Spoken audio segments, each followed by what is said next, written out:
وبعث الله النبيين مبشرين ومنذرين. Dulunya manusia itu satu umat. Para ulama tafsir menjelaskan umat al-wahidah itu umat yang seagama. Kalau suku-sukunya sudah mulai, marga keturunannya sudah mulai berbeda. Awalnya Nabi Adam, tapi kemudian masing-masing dari pasangan putranya Nabi Adam itu menurunkan keturunan yang akhirnya menjadi berbagai bangsa. Tapi sebagaimana penjelasan dari sahabat Ibnu Abbas radhiyallahu anhu, yakni sahabat Nabi yang menjadi ahli tafsir dan rujukan tafsir oleh umat. Karena sahabat Ibnu Abbas radhiyallahu anhu belajar tafsir langsung kepada Rasulullah sallallahu alaihi wasallam, manusia yang paling paham Al-Qur'an. Bahkan beliau khatam 2 kali, berhenti pada setiap ayat bertanya langsung kepada Nabi tentang makna ayat, maksud ayat, dalam hal apa diturunkan dan bagaimana mengamalkan. Sahabat Ibnu Abbas radhiyallahu anhu sebagaimana disebutkan dalam kitab tafsir Sahih Bukhari dan dinukil pula dalam kitab tafsir seperti tafsir At-Tabari dan juga tafsir Ibnu Katsir dan beberapa tafsir yang lain. Bahwasanya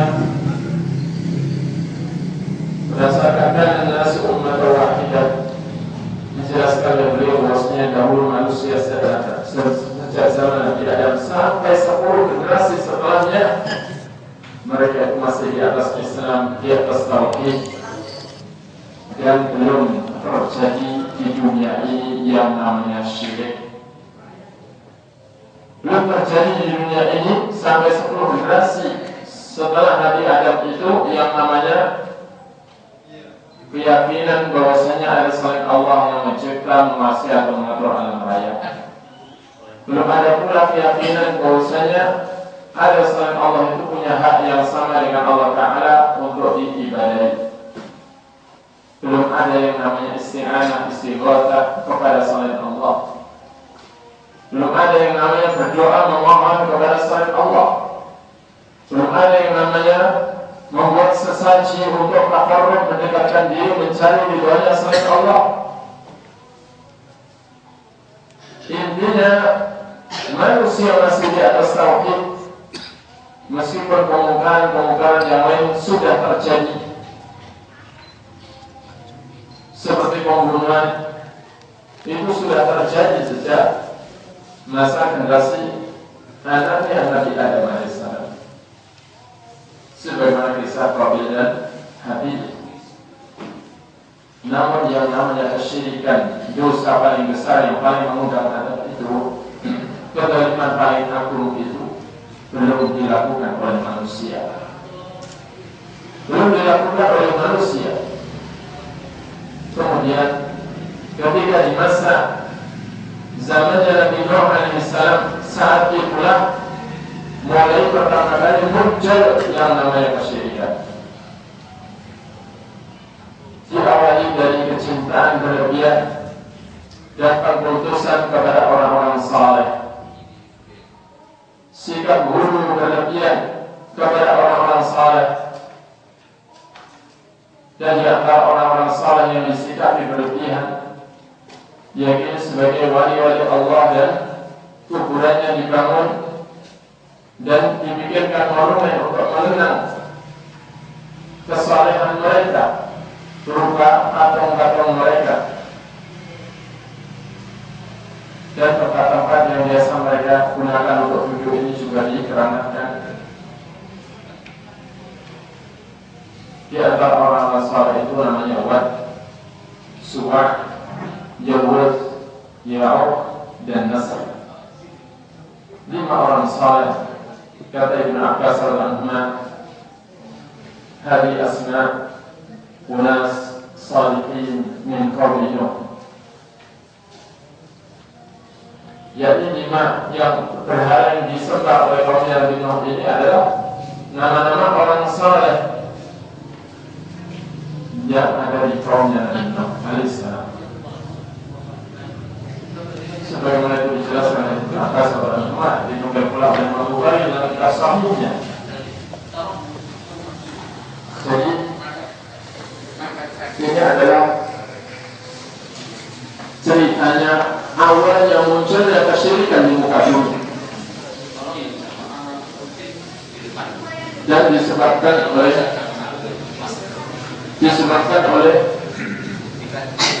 sikap buruk berlebihan kepada orang-orang saleh dan memputuskan mereka. Jamaah sekalian yang semoga selalu dirahmati Allah. Kemudian Allah pun mengutus utusan pertama, Rasul pertama yang Allah utus di muka bumi, yakni Nabi Nuh alaihissalam. Sebelum Nabi Nuh tidak ada Rasul yang ada dalam Nabi. Dan karena Nabi Nuh adalah orang Nabi pertama kali yang Allah utus untuk mengajak kepada tauhid, meninggalkan syirik, maka beliau disebut Rasul.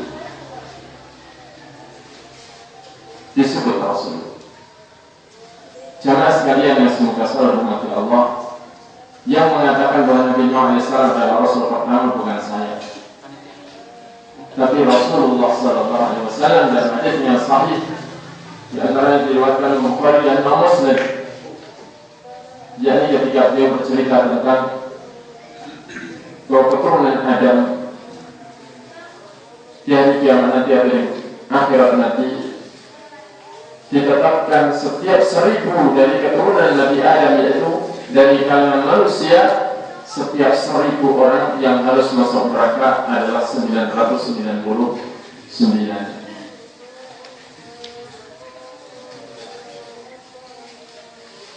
Maka orang-orang beriman saat itu kebingungan. Mereka datang kepada Nabi Adam meminta agar Nabi Adam berdoa kepada Allah Ta'ala agar Allah menyegerakan hisab. Nabi Adam tidak berani minta.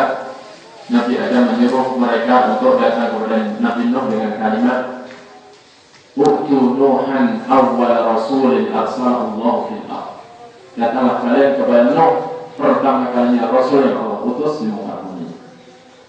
Jamaah sekalian yang semoga selalu dirahmati Allah, kita kembali kepada Ka'bah. Jadi agama para Nabi adalah satu, Islam. Dan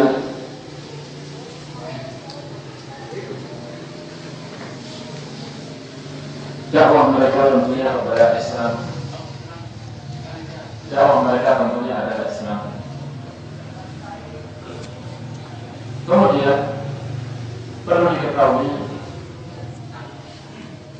bahwasanya ajaran pokok agama para Nabi dari Islam itu adalah memurnikan ibadah hanya kepada Allah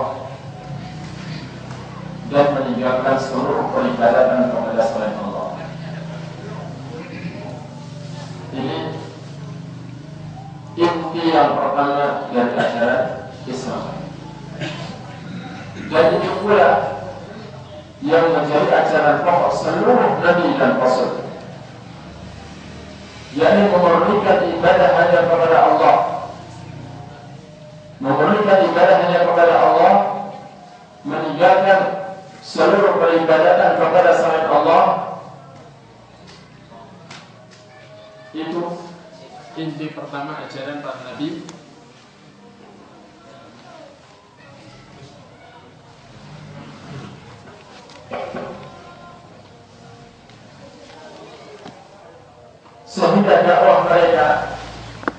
Sehingga dakwah mereka yang utama adalah juga kepada ajaran pokok Islam tersebut.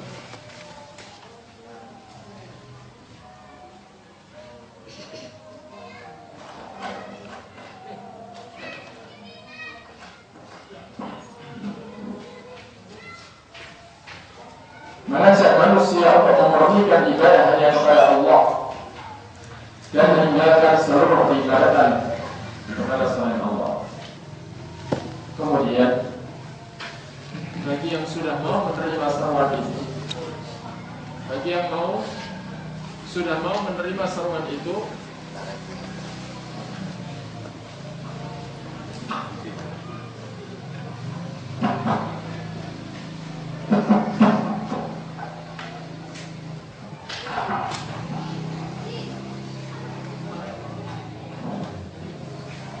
bagi yang sudah mau menerima seruan itu, diajak untuk beribadah kepada Allah Ta'ala atau diajari untuk beribadah kepada Allah Ta'ala dengan tata cara yang disyariatkan oleh Allah melalui utusan tersebut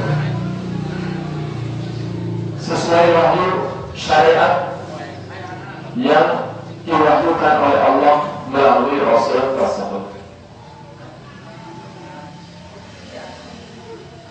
Dan setiap Rasul memang membawa syariat yang berbeda dengan, atau ada sedikit perbedaan kalau tidak berbeda total jelas.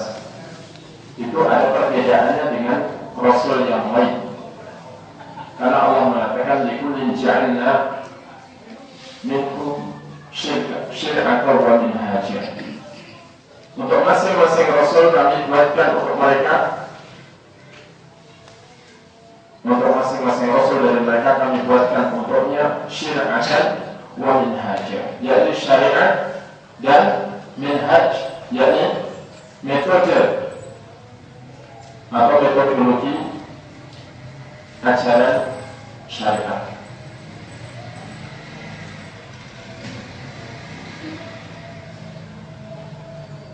Kemudian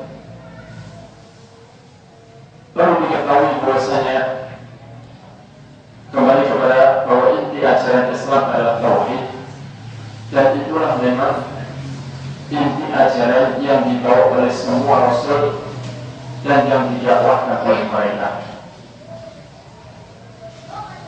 Dan hal itu karena Allah Ta'ala tidak menciptakan jin dan manusia kecuali untuk memurnikan ibadah hanya kepada Allah. Allah tidak menciptakan manusia dan jin dari manusia pertama Nabi Adam sampai manusia terakhir menjelang hari kiamat, dari jin pertama yang ada yang jadi iblis sampai jin yang terakhir yang mati bersama dengan hari kiamat,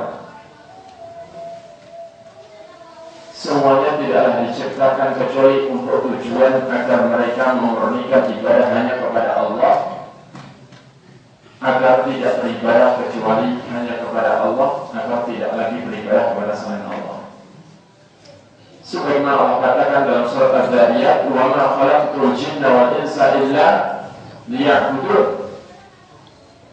Tidaklah kuciptakan jin dan manusia kecuali agar mereka beribadah kepada-Ku. Apa kata Ibn Abbas radhiyallahu anhu yang berguru langsung kepada Rasulullah tentang tafsir Al-Quran dan didoakan oleh Nabi untuk menjadi ahli tafsir? Allahumma, dengan doa Nabi yang masyhur buat Ibn Abbas, Allahumma faqihu fid-din wa 'allimhu at-ta'wil. Ya Allah, fahamkanlah Ibn Abbas dalam agama dan ajarilah dia tafsir. Dan akhirnya Ibn Abbas pun menjadi rujukan tafsir Al-Quran oleh seluruh ulama ahli sunnah sepanjang sejarah. Ibn Abbas menjelaskan mana ya'budun dalam ayat itu adalah liwahidun, sebagaimana disebutkan dalam Sahih Bukhari, dalam kitab tafsir Sahih Bukhari, dalam penafsiran ayat surat Ad-Dariyat. Tidaklah penciptaan jin dan manusia kecuali untuk mentauhidkan Aku, yaitu memurnikan Aku dalam ibadah.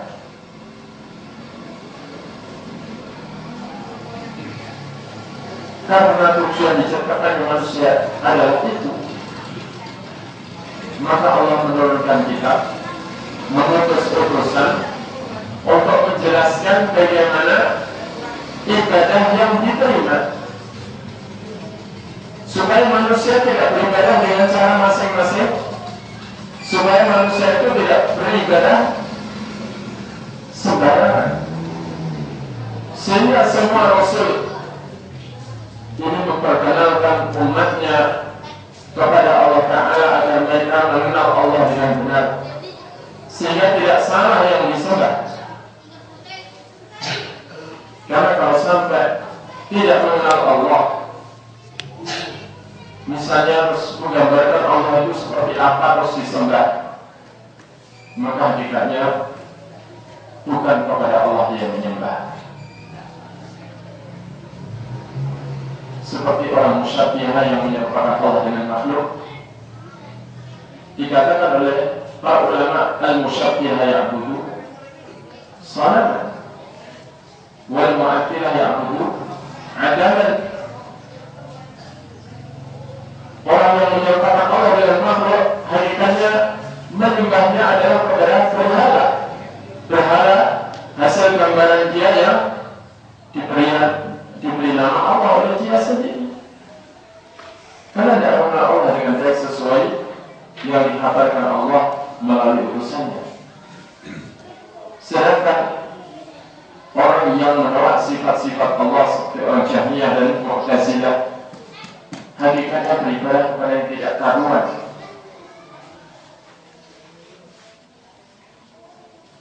Sedangkan orang yang bertauhid, karena mengenal Allah dengan baik, menetapkan tauhid rububiyah, tauhid uluhiyah, tauhid asma dan sifat, sehingga mengenal Allah dengan baik dan mengenal haknya dengan baik, sesuai yang dikabarkan oleh Allah dalam kitabnya atau melalui lisan Rasulnya, mulai Rasul pertama sampai Rasul terakhir,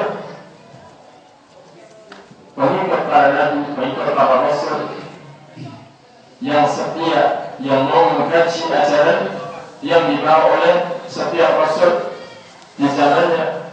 Ini mengenal Allah dengan baik dan mengenal haknya dengan baik, akhirnya beribadah ibadat yang benar dan dengan cara ibadah yang benar sesuai petunjuknya, sesuai syariatnya yang disampaikan melalui utusannya.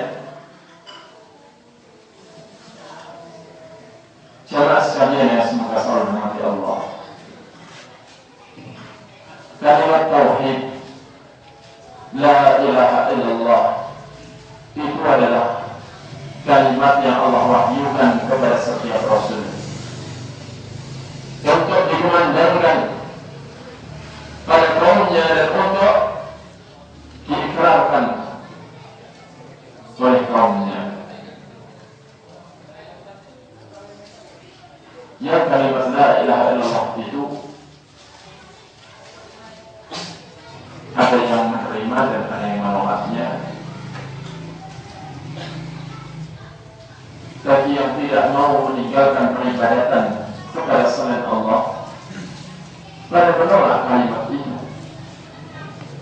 Namun bagi yang mau mengikuti Rasul, memberikan ibadah hanya kepada Allah, mereka mau mengikrarkannya. Allah mengatakan, wa ma arsalna min qablika min rasulin illa nuhi ilaihi annahu la ilaha illa ana fa'budun. Tidak pernah kami utus sebelum Muhammad seorang rasul pun kecuali kami wahyukan padanya bahwasanya la ilaha illa ana, tidak ada yang benar diibadahi kecuali hanya aku, yakni la ilaha illallah. Fa'budu, maka beribadahlah kalian kepadaku. Beribadahlah kalian hanya kepadaku. Jadi semua rasul, tidak ada seorang rasul pun sebelum Nabi kita Muhammad SAW kecuali sudah diberi wahyu oleh Allah Ta'ala dengan kalimat la ilaha illallah untuk didakwahkan. Karena namanya rasul itu adalah orang yang diberi wahyu untuk disampaikan kepada umatnya. Dan di antara wahyu pokok yang Allah sampaikan kepada setiap rasul adalah wahyu kalimat la ilaha illallah. Tidak ada yang benar diibadahi kecuali Allah, maka beribadahlah kalian hanya kepadaku, kata Allah.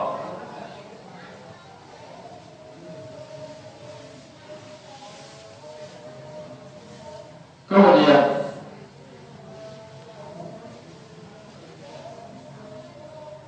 Allah pun mengatakan, walaqad ba'athna fi kulli ummatin rasulan an i'budu Allaha wajtanibut taghut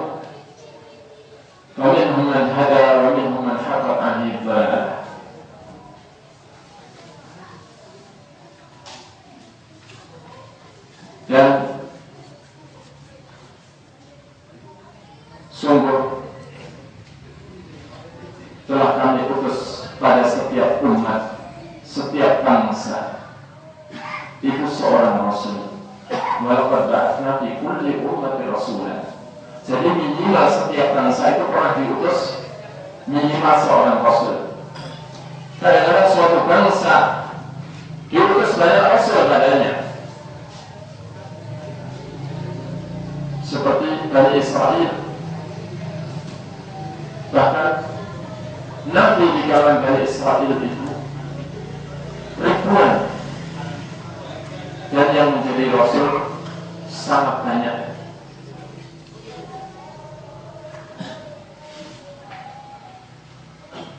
Tapi minimal setiap bangsa, kalau sebelum Nabi Muhammad SAW bangsa Indonesia ini sudah ada, berarti di Indonesia pun pernah diutus seorang rasul berdasarkan nas ayat ini. Dan sungguh telah kami utus pada setiap bangsa itu seorang rasul untuk misi dakwah, untuk menyeru ani'budullaha wa ijtanibut taghut, beribadahlah kalian hanya kepada Allah dan jauhi semua yang disembah dan diibadahi selain Allah. Dakwah semua nabi adalah itu, dakwah semua rasul adalah itu. Bedanya nabi dengan rasul, kalau rasul pasti nabi, nabi belum tentu rasul. Bedanya lagi, kalau nabi itu diberi wahyu dengan syariat rasul sebelumnya untuk mengembalikan umat dari rasul sebelumnya kepada agama rasul yang diutus sebelum itu, sehingga sebagai mujaddid, membaharui, jadi mengembalikan umat kepada agama rasul, syariat rasul yang diutus sebelumnya.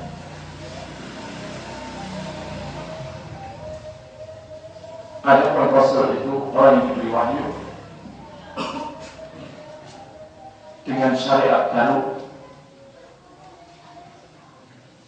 Kalau ajaran pokoknya sama dengan para rasul sebelumnya, tapi syariatnya yang baru, dan dia diperintahkan untuk mendakwahkannya kepada umatnya dengan syariat yang baru. Karena likulli ja'alna minkum syir'atan wa minhaja.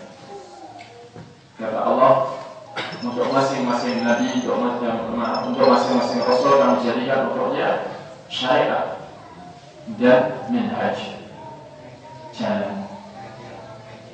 Jamaah sekalian yang semoga selalu dirahmati Allah, yang jelas ayat tadi menunjukkan kepada kita bahwa semua rasul dakwahnya sama, yang pokok adalah menyeru kepada umatnya masing-masing, ani'budullaha wa ijtanibut taghut, ibadahlah kalian hanya kepada Allah dan jauhilah semua yang diibadahi selain Allah.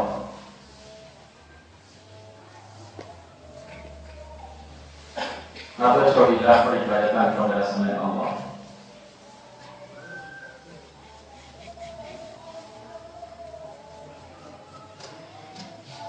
Sehingga kaumnya yang masih mempertahankan kesyirikan, mempertahankan ibadah kepada selain Allah, pada memusuhi Rasul yang menyeru kepada tauhid dan melarang syirik itu.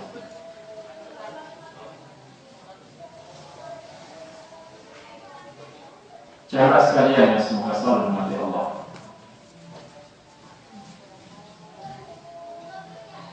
dari situ kita tahu betapa pentingnya tauhid dalam dakwah bagi yang ingin berdakwah mengikuti dakwah para rasul.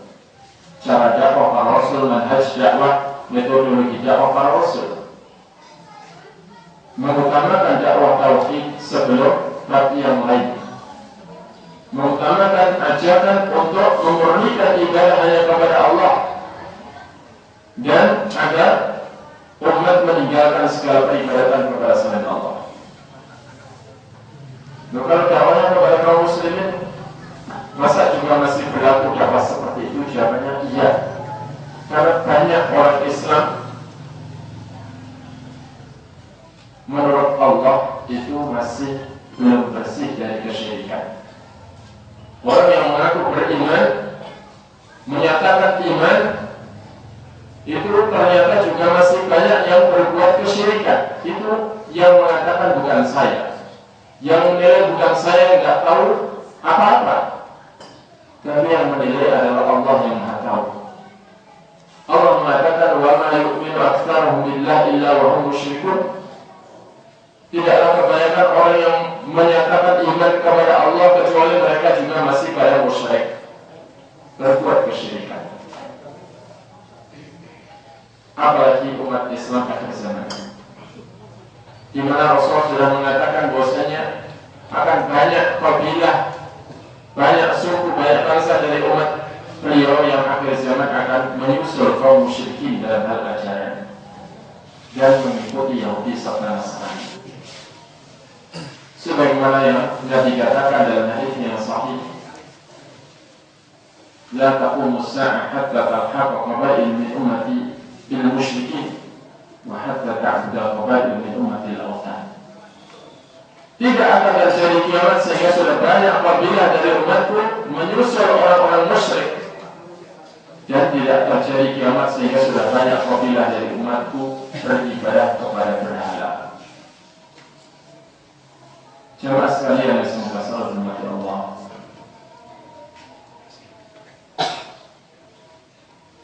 Di sana ada nas-nas dalil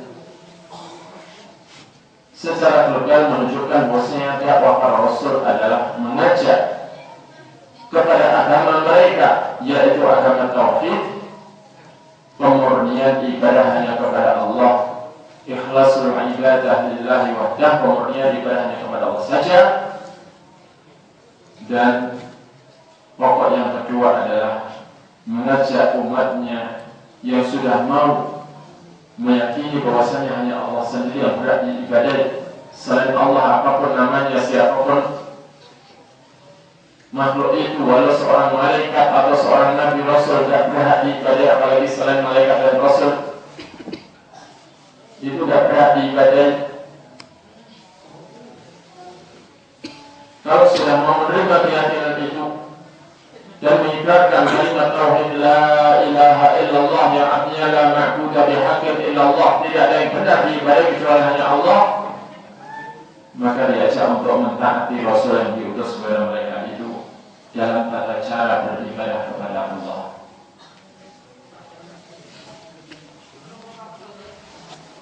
Itulah misi dakwah mereka.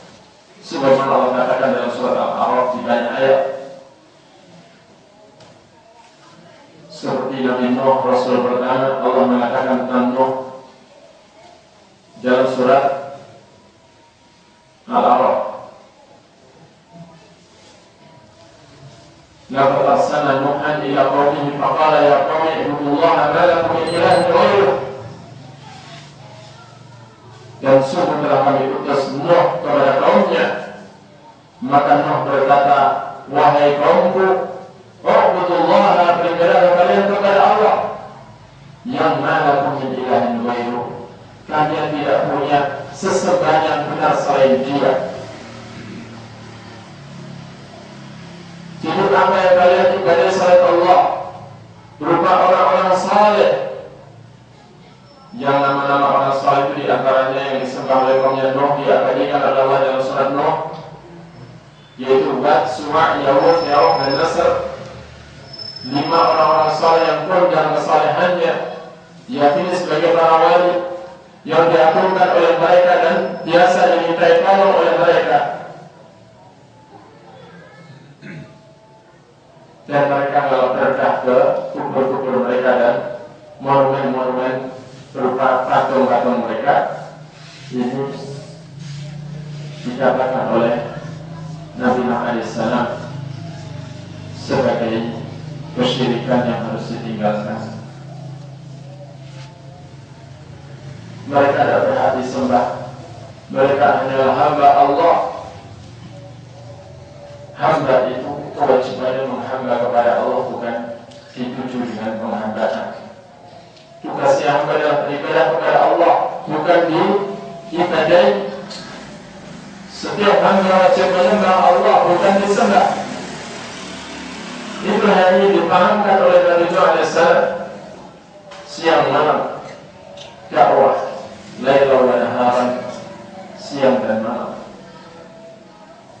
Tapi selama 950 tahun berdakwah, malah dilecehkan, dicela, dihina, dan akhirnya beliau sudah tidak tahan berkenaan dengan sikap kaumnya. Beliau pun berdoa dengan doa mustajabnya, yang setiap Nabi diberi satu hak doa mustajab yang pasti diijabahi. Dan semua Nabi sebelum Nabi kita sudah menggunakan doa itu kala di dunia untuk menghadapi kaumnya yang keterlaluan. Lalu Nabi kita pilih bersabar dan menyimpan doa mustajabnya itu sebagai syafaat buat umatnya di hari kiamat.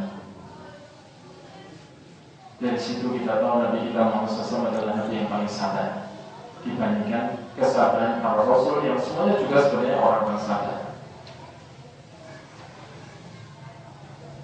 Maka mereka pun menolak dakwah Nabi Nuh dan akhirnya Allah pun menghadap karena mengijabi doa Nabi Nuh, Rabbi anni maghlubun fantasir, wahai Tuhanku aku terkalahkan oleh kaumku, maka tolonglah. Maka Allah Ta'ala menolong Nabi Nuh dengan menyelamatkannya. Sebelumnya disuruh bikin perahu yang besar untuk dinaiki nantinya ketika Allah menurunkan hujan lebat dan mengeluarkan mata air dari berbagai sumber yang besar itu. Banjir bandang yang belum pernah terjadi secara kecuali saat itu, sampai puncak-puncak gunung pun tenggelam. Banjir yang luar biasa. Itu semua terjadi karena apa? Karena kesyirikan, karena menyembah peribadatan kepada makhluk. Walau makhluk itu makhluk orang-orang berupa orang-orang yang saleh yang dekat dengan Allah Ta'ala. Karena itu kenapa orang Nasrani disebut musyrik? Apakah mereka menyembah kayu atau pohon atau batu atau kaki ganyang ini? Enggak. Orang pendeta itu ngomong, orang yang datang ke kubur-kubur minta tolong kepada penghuni kubur itu musyrik menurut orang Nasrani. Datang ke kaki-kaki ganyang ini ganyang, pundan-pundan minta tolong kepada yang baru reksa, itu musyrik menurut Nasrani, menurut para pendeta. Menurut mereka tidak boleh berdoa kepada selain Tuhan, dan Tuhan itu hanya 3 atau yang berhak disembah itu hanya 3 menurut mereka. Siapa yaitu Allah sendiri yang mereka sebut Allah, terus Ruhul Kudus. Ruhul Kudus itu nama siapa? Malaikat Jibril, malaikat paling mulia. Dan yang ketiga Isa Al-Masih, apa yang mereka namanya Yesus. Saya 3 ini tidak boleh diminta secara lain. Kok berdoa meminta kepada selain 3 ini musyrik menurut mereka. Karena itu para pendeta menyebut kaum muslimin, karena yang dilihat adalah sebagian kaum muslimin yang suka minta-minta kepada makhluk. Umat Islam itu oleh orang Nasrani dianggap orang musyrik karena masih suka berdoa kepada makhluk.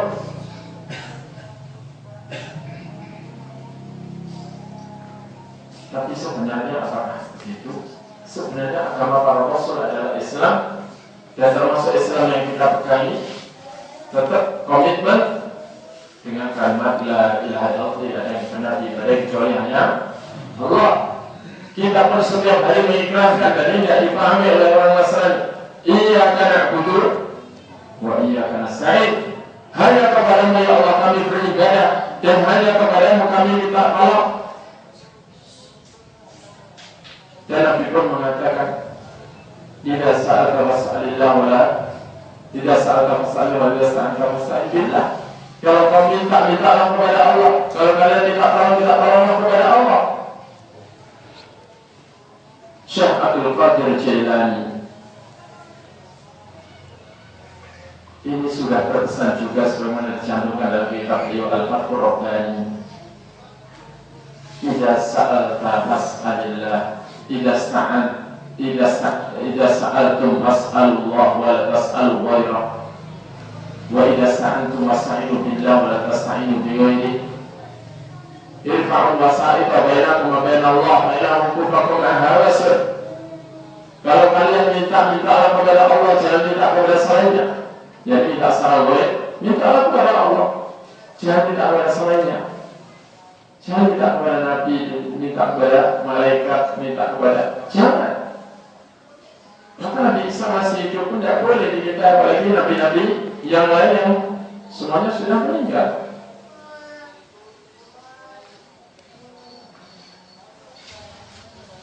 Dan kalau kalian minta tolong kepada Allah, jangan minta tolong kepada Nabi. Irfa'ul wasa'ita bainakum wa bain Allah, kata Syekh Abdul Qadir Jailani. Buanglah oleh kalian semua perantara antara kalian dengan Allah. Fa'inna wukufakum ahawasur, karena kalian bersandar kepada perantara-perantara itu merupakan kebodohan. Ini kata Syekh Abdul Qadir Jailani. Jadi tauhid, ulama tauhid yang melarang syirik, namun sayang disayang sebagian orang Irak memutuskan kuburan beliau, kemudian diikuti oleh sebagian saudara-saudara kita kaum muslimin di beberapa negeri, terutama di Indonesia, malah memanggil-manggil beliau, ya Syekh Abdul Qadir, aghithni, tolonglah saya. Ini jelas berdoa kepada selain Allah. Tidak beda dengan orang Nasrani yang mengatakan, ya Yesus, ya Ruhul Kudus, tolonglah kami. Dan Allah Ta'ala mengatakan bahwasanya berdoa kepada selain Allah seperti itu adalah kesesatan. Bahkan kesesatan yang paling sesat, Allah mengatakan, wa man adallu mimman yad'u min dunillah. Tidak ada orang yang lebih sesat dibandingkan orang yang berdoa kepada selain Allah. Dan Allah mengatakan,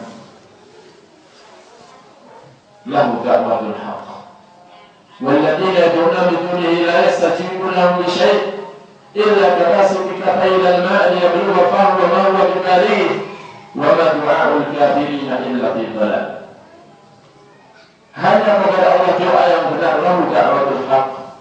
Sedangkan orang-orang yang yad'una min dunihi, orang yang mereka mintai selain Allah, la yastajibuna lahum bi syai', tidak bisa menjaga mereka sedikit pun. Illa kabasiti kaffayhi ilal ma', kecuali perumpamaannya seperti orang yang menjulurkan kedua tangannya ke arah air, yablugha fahu, supaya air itu datang sendiri ke mulutnya, wa ma huwa bibaligh, padahal air itu tidak mungkin datang sendiri ke mulutnya. Wa ma du'a'ul kafirina illa fi dhalal, kata Allah, tidak ada doanya orang-orang kafir itu kecuali dalam kesesatan. Allah pun mengatakan, fa in tad'uhum la yasma'u du'a'akum walau sami'u mastajabu lakum wa yawmal qiyamati yakfuruna bi syirkikum wa la yunabbi'uka mithlu khabir. Jika kalian berdoa kepada selain Allah, mereka tidak bisa mendengar doa kalian, karena sami'u doa, yang maha mendengar doa hanya siapa? Allah, yang punya sifat sami'u doa. Sebagaimana dalam doa, innaka sami'u doa, sesungguhnya Engkau maha mendengar doa, ya Allah. Yang maha mendengar doa hanya Allah. Kok meyakini Nabi atau malaikat itu juga punya sifat maha mendengar sebagaimana Allah, maka sudah musyrik dalam sifat. Berarti mensifati makhluk dengan sifat Allah Ta'ala.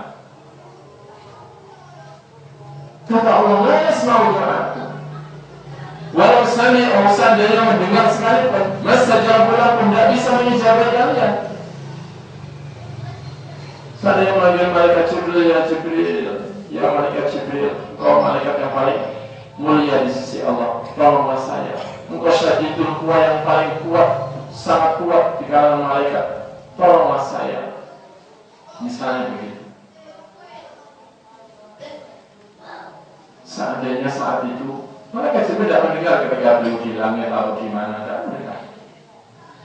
Seandainya kebetulan lewat dekat kita, pas lewat dulu, ini manggil saya, dengar, mastajabu lakum, tidak bisa mengijabahi kalian. karena tidak punya hak cukai dan mereka tidak puasa. Wa yawmal qiyamati yakfuruna bisyirkikum, dan di hari kiamat mereka yang kalian cintai selain Allah itu akan mengingkari kesyirikan kalian.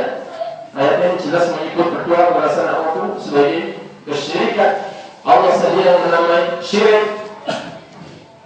Wala yunabbi'uka mithlu khabir, dan selain Allah itu tidak ada yang bisa memberitahu kamu seperti Allah yang Maha Tahu.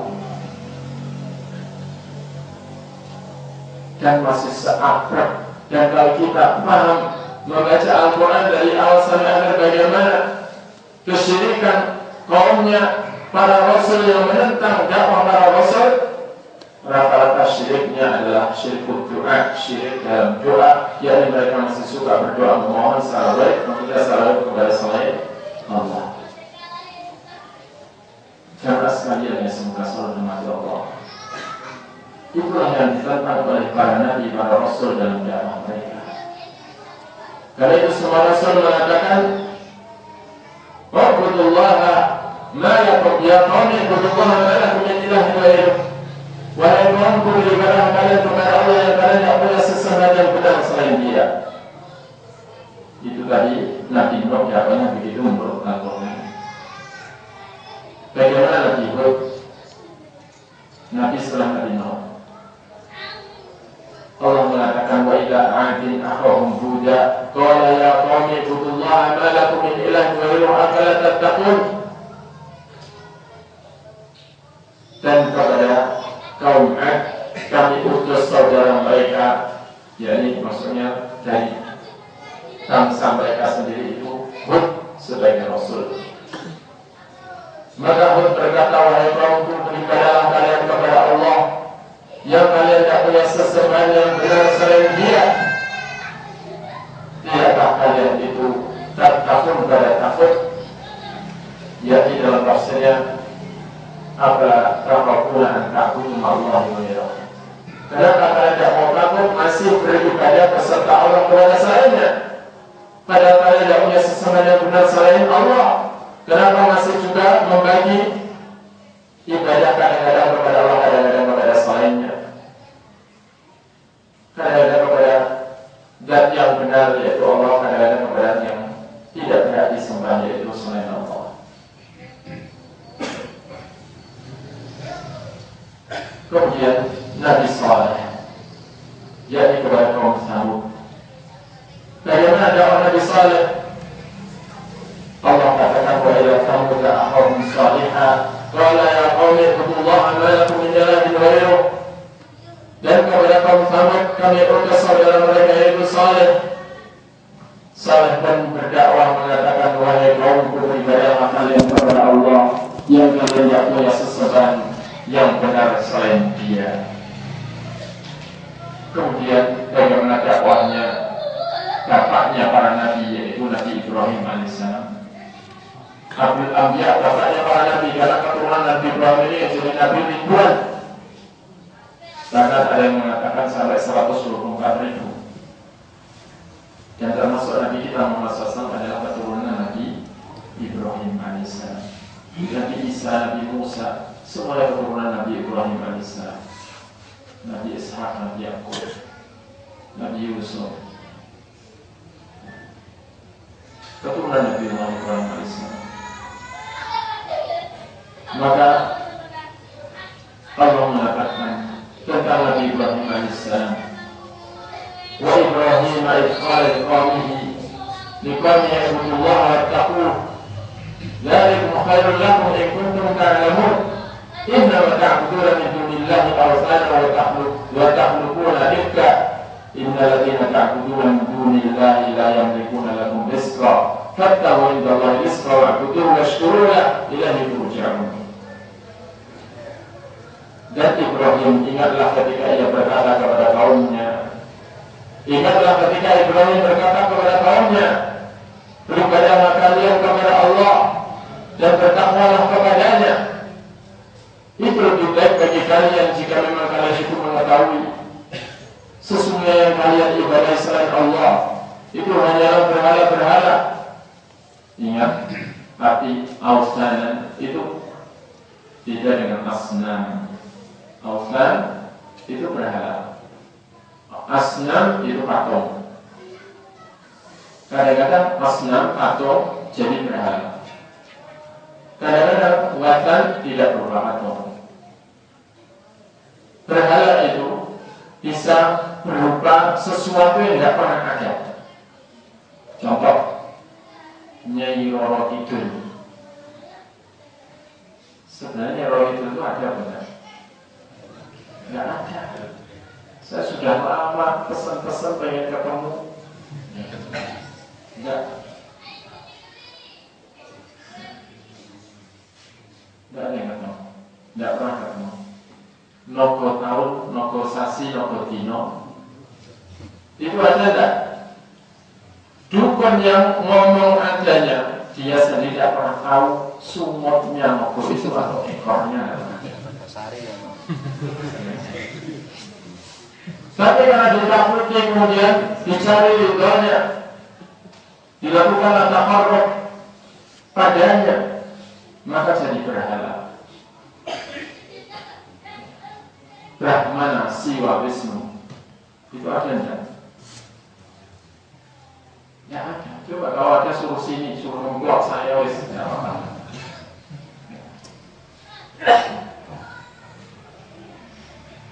Suruh memblok saya. Itu tidak pernah ada. Itu takhayul. Jadi apa namanya? Watan bahasa Arabnya. Jamaknya austan, berhala. Apa maksud? Kalau sudah dipatungkan baru namanya sanam. Dan mereka itu orang Hindu, saya punya teman lama sama itu Hindu, dia tersinggung ketika umat Islam mengatakan bahwasanya orang Hindu itu menyembah patung. Dia bilang enggak, yang kau sembah bukan patungnya. Ini cuma simbol. Ibaratnya umat Islam itu ke sholat ke kiblat. Yang disembah bukan patungnya, tapi dewa yang aslinya. Itu hanya untuk gambaran supaya konsentrasi ke arah dewa, digambarkan dewanya seperti itu. Tapi dewanya itu sebenarnya tidak pernah ada. Tapi kalau disembah itu jadi berhala. Bahkan kuburan bisa jadi berhala kalau disembah. Karena itu lagi berdoa, Allahumma la taj'al qabri watanan yu'bad. Allahumma la taj'al qabri idan wa la taj'al qabri watanan yu'bad. Ya Allah, jangan Engkau jadikan kuburan itu sebagai tempat kumpul rutinan, dan jangan Engkau jadikan kuburan itu sebagai berhala yang disembah. Jadi berhala itu bisa berupa kuburan, bisa berupa batu, bisa berupa pohon, bisa berupa patung, bisa berupa apa saja. Pokoknya selain Allah kok disembah jadi berhala. Watan bahasa Arabnya. Ada kalau sudah berupa patung makhluk hidup namanya asnam. Patung. Patung belum tentu jadi berhala. Kalau nggak disembah nggak jadi berhala. Jadi berhala itu walau nggak wujud apa-apa, nggak ada hakikatnya, gambarkan hanya yang dicari itunya. Kayak kaki among ini among itu ada nggak? Nggak ada. Kaki beban ini beban yang katanya penguasa binatang berbisa, sehingga bayi kurang umur 7 bulan mau dilepas ke tanah harus dipetri, dicarikan ridhonya kaki beban ini beban agar tidak disengat binatang berbisa. Kaki beban ini beban yang selalu dilakukan mencari ridhonya sebenarnya tidak ada. Kalau kau pernah ada sudah mati, sudah kuburannya kau tidak tahu lah. Dia sendiri loh, tidak puasa apa-apa, tapi beban itu anak kecil menangis, tidak sembuh-sembuh dia mati. Ini beban kena liver, tidak bisa menyembuhkan dirinya, tidak puasa apa-apa dia, akhirnya mati karena kena liver. Lo kok tahu karena kena kencing manis? Iya, kaki beban itu dibikin kajian yang pulih. Tidak boleh yang manis, cuma ya supaya nyicip yang manis kasih 1 sendok yang manis. Ini Jadi beko itu selalu dipikirkan jenang yang manis, karena dia tadi perlu gula. Jadi supaya tahu rasanya yang gurih dikasih 100 sendok yang gurih. Dilakukan tanpa pendekatan diri untuk dicari ridhonya, karena ditakuti bahayanya kalau nggak ridho. Rasa takut yang disertai pendekatan diri kepada yang ditakuti itu adalah ibadah yang terbesar kepada Allah. Itu adalah ibadah terbesar, ibadah batin terbesar yang harus saya kepada Allah tunjukkan. Karena siapa yang takut kepada selain Allah dan melakukan takut pendekatan diri kepada yang ditakuti, itu sudah ibadah kepada selain Allah. Orang pesisir selatan takut pada Nyi Kidul, takut pada bahayanya, akhirnya melakukan takut pendekatan diri, mencari ridhonya dengan membuat sesaji. Karena kesukaannya Nyi Kidul adalah nasi tumpeng lauk kepala kerbau dulunya, tapi akhirnya kenyang, ditawar, ya kepala kambing.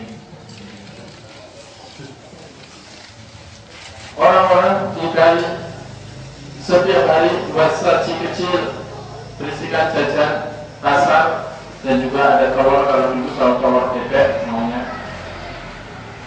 Setiap hari itu adalah ibadah kepada selain Allah.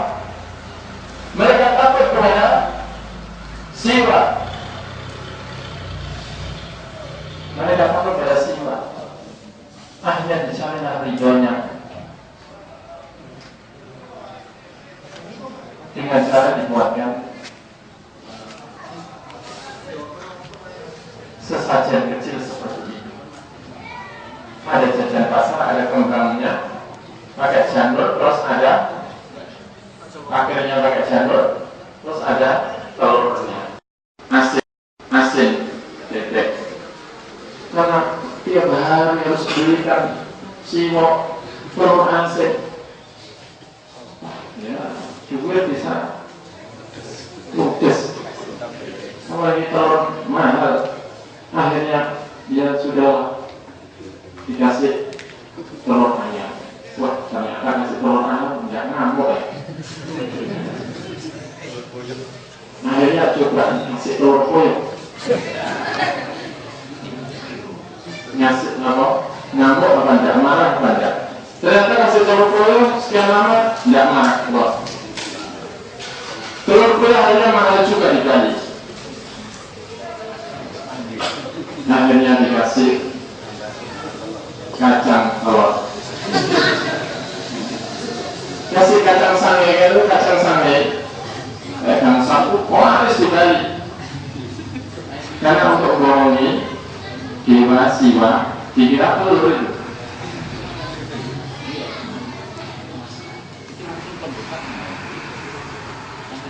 Jadi itu adalah ibadah, walau wujudnya hanya memberi sesaji. Itu adalah usaha takut pendekatan diri karena takut kepada yang dicari di dunia itu.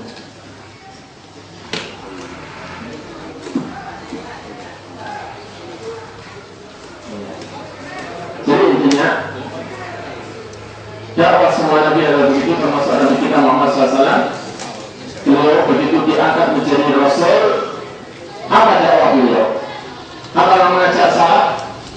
Belum. Nabi itu Isra Mi'raj diberi kewajiban salat 5 waktu kapan? Setelah 10 tahun berdakwah, 3 tahun sebelum hijrah. Beliau di Makkah 13 tahun, di Madinah 10 tahun. Setelah berdakwah selama 10 tahun, baru beliau Isra Mi'raj diberi kewajiban salat 5 waktu. Sebelum itu dakwahnya gimana? Beliau selalu berdakwah, qulu la ilaha illallah tuflihu wa daru ma qala aba'akum. Sehingga beliau dimusuhi, sehingga beliau disakiti, orang yang beriman bersama disakiti gara-gara dakwah itu. Ucapkan, ikrarkan la ilaha illallah, bahwa tidak ada yang benar diibadah kecuali hanya Allah, sehingga semua ibadah kalian kepada selain Allah, kepada malaikat, kepada nabi, kepada wali, kepada tani, kepada batu, semuanya itu tidak benar. Mereka tidak benar disembah. Tidak ada yang benar diberi kecuali Allah. dan wajar makhluk apapun tinggalkan oleh kalian apa yang dikatakan oleh nenek moyang kalian, yakni ajaran nenek moyang kalian yang berbau kesyirikan, tinggalkan semua. Ini dakwah Rasulullah SAW sehingga ya sampai beliau Isra Mi'raj. Jamaah sekalian yang sungguh hormati Allah, dalil-dalil sangat banyak namun tidak memungkinkan waktu untuk mengungkapkan semuanya. Insyaallah waktu bisa kita lanjutkan dan kiranya demikian. Assalamualaikum warahmatullahi wabarakatuh. Bismillah, alhamdulillah, wassalatu wassalamu ala rasulillah wa ba'd. Jamaah yang saya hormati, semoga dimuliakan Allah, warga RT 1, RW 10, seluruh warga yang saya cintai dan seluruh anak yatim. Alhamdulillah acara kita berjalan dengan lancar dan insya Allah masih ada Rabu depan. Silakan bergabung untuk majelis taklim dan buka bersama. Di samping itu perlu saya sampaikan, Pak Ibu Gubernur selaku wali kota dan seluruh stafnya mohon maaf terpaksa tidak bisa hadir sore ini karena ada tamu penting yang tidak bisa ditinggal. Bapak beliau diwakili oleh istri beliau, Ibu Ibu Boko yang tadi ada di bawah bersama anak yatim piatu dan sudah menyantuni mereka dan sudah kembali ke Sidomulyo dengan tugas yang sama. Sekali lagi wali kota beserta seluruh stafnya mohon maaf belum bisa bergabung kali ini. Insya Allah lain kesempatan bisa bergabung bersama kita lagi dan acara kita berlanjut sambil menunggu azan maghrib. Kita berbuka takjil dulu, baru sholat maghrib berjamaah, baru kita berbuka bersama. Insya Allah terima kasih atas kehadirannya. Assalamualaikum warahmatullahi wabarakatuh.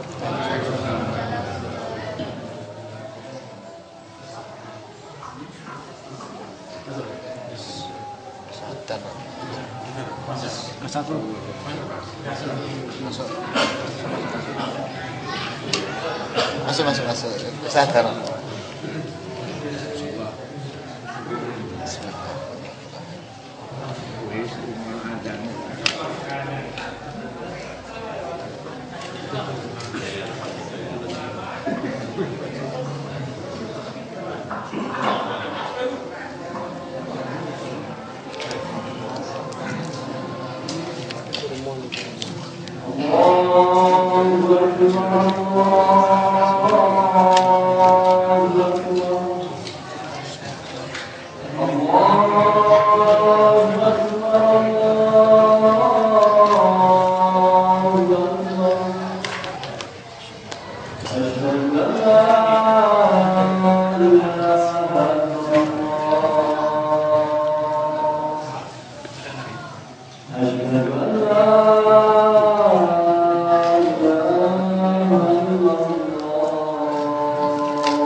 Amit nggih, sambil makan. Yang di dalam ada yang belum dapat tulisan atau belum?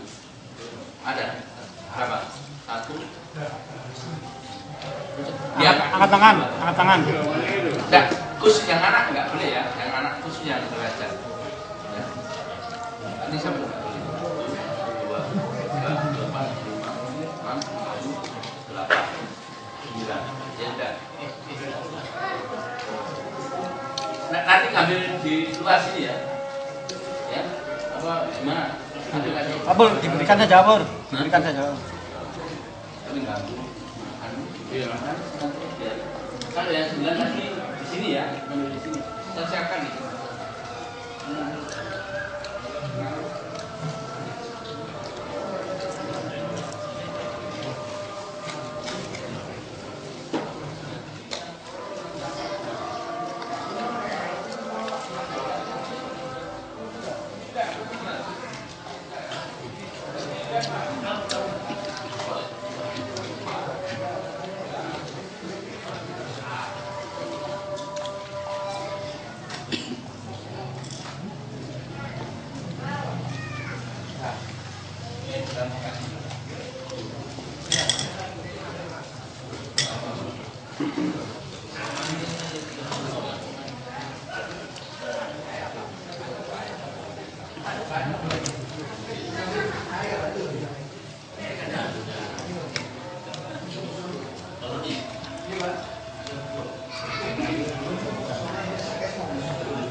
Ya. Terima kasih.